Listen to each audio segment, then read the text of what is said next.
Well, hello and welcome all you wonderful people out there in YouTube land to the Texas Special YouTube channel.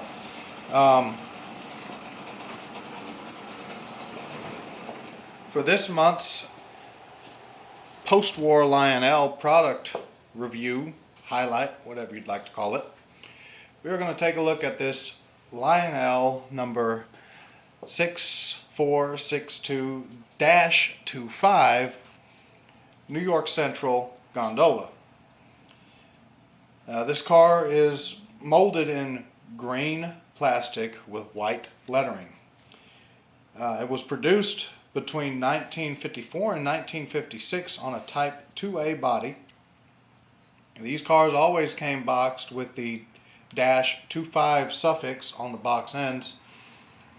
However, only the number 6462 appears on the sides of the car. There's no steps and usually no brake wheels either. There are three variations: Variation T, Variation N, and Variation V. This is a Type T variation where the N of the New York Central is printed on the second panel with 2 lines of car data. So, you have the NYC for New York Central, 6462. You have the 2 lines of car data, which denotes this is a Type T, or Variation T. And you have the New York Central system decal right here, built by Lionel. You have the old post-war style metal trucks with friction bearings. And all the details on these trucks are cast on. If you're new to the hobby, post-war Lionel trains is the era of Lionel that was produced between 1945 and 1969.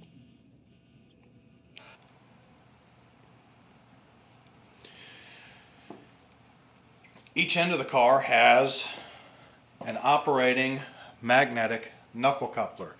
Now, unlike modern trains, modern Lionel trains, there is no uncoupling tab on either side of the coupler, as you can see there. If you want to manually uncouple this thing, you got to go underneath with like a sharp screwdriver, if this thing's actually coupled up to something, and push down on this. Otherwise, it's intended to be operated with a Lionel magnetic uncoupling track section or similar product. As you can see, no handbrake wheel. You have these cast-on stirrup steps here. You have some latching detail here. You got some nice rivet detailing between the individual panels of the body, along the top rib of the car, and of course where the floor of the car is bolted to the side, riveted to the side, and where the frame is. Excuse me. Looking at the other end of the car, at the A end of the car, you have a couple of cast-on grab irons, and of course you have the NYC and the load and weight capacity, and there's the other truck and the other coupler.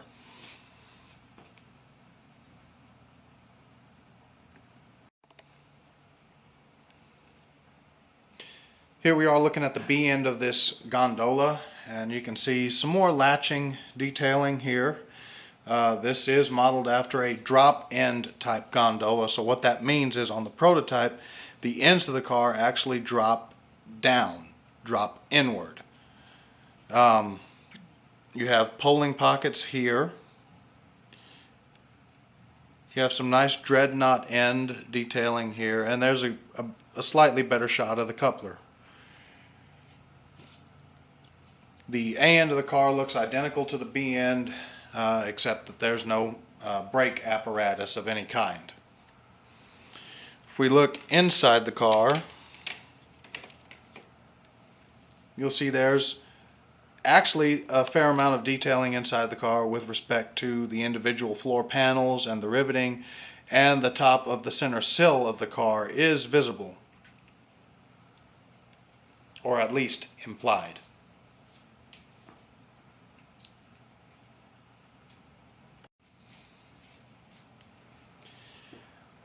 On the underside of the car, you'll notice these little tabs here, which lock the car body onto the stamped sheet metal car frame.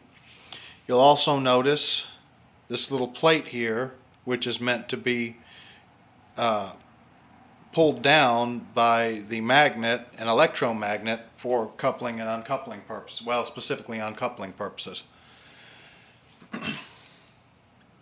And of course, you have the kind of boxy type truck assembly that is so prevalent with the post-war style Lionel trains. Now, there is no underframe detailing on this car. There's no air brake detailing. There's no detailing whatsoever on the underside of this car. And the A end of the car on the underside looks exactly the same.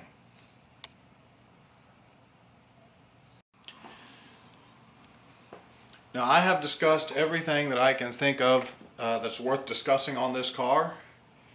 And we're going to send this guy around the railroad on main track number 2. I lied. This car is has a minimum operating radius of 0.27. So this car will run on any track that is O-scale track on the market. You can run this thing on anything. So big railroad, small railroad, wide radius, tight radius, don't matter. Now that I have actually discussed everything that's worth discussing about this car, let's send it around main track number 2. Main track number 2 on the South Texas Railroad is nowhere near a rigorous test of this car's operating capacities due to the fact that it's 0.42 tubular at the time of this filming.